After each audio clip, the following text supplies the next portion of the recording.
السلام عليكم ورحمة الله وبركاته. الحمد لله رب العالمين، والصلاة والسلام على عبده ورسوله الأمين وعلى آله وصحبه ومن سار على نهجه إلى يوم الدين. وبعد، عن أبي هريرة رضي الله تعالى عنه قال: قال رسول الله صلى الله عليه وسلم: أفضل الصيام بعد شهر رمضان شهر الله المحرم، أفضل الصلاة بعد الفريضة صلاة الليل. رواه مسلم. معزز سامعین کرام اور عزیز طلبہ، آج میرے درس حدیث کا موضوع ہے ماہ محرم اور صوم عاشوراء. ماہ محرم حرمت کے 4 مہینوں میں سے ایک اور قمری سال کا پہلا مہینہ ہے. کتاب و سنت کے بے شمار صریح صحیح نصوص سے اس کی فضیلت ثابت ہے. اس ماہ میں بکثرت روزہ رکھنا چاہیے. البتہ صوم عاشوراء 10 محرم کا روزہ ان میں مؤکد ہے.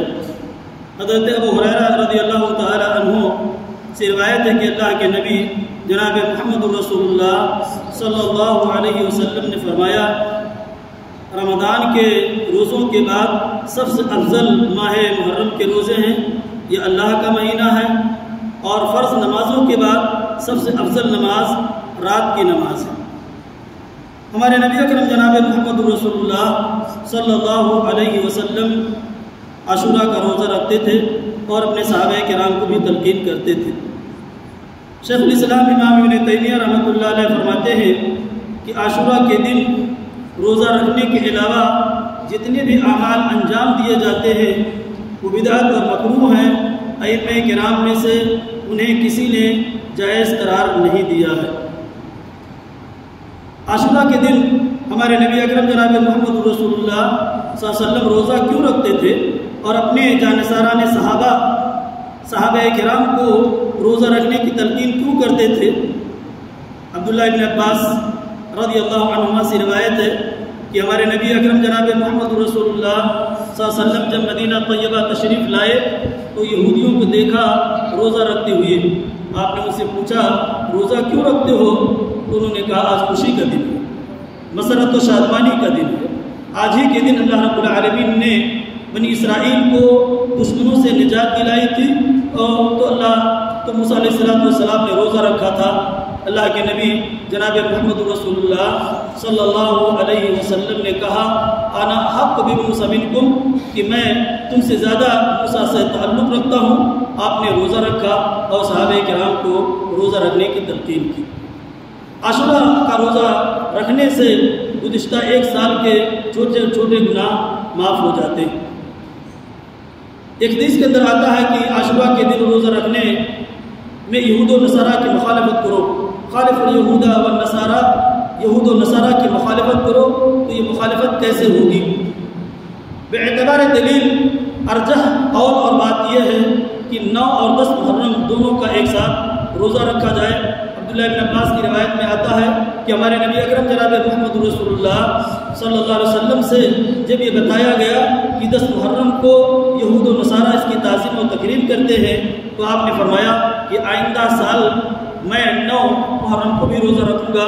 لیکن عبداللہ ابن عباس کہتے ہیں کہ اگلے سال آپ کی وفات ہو گئی.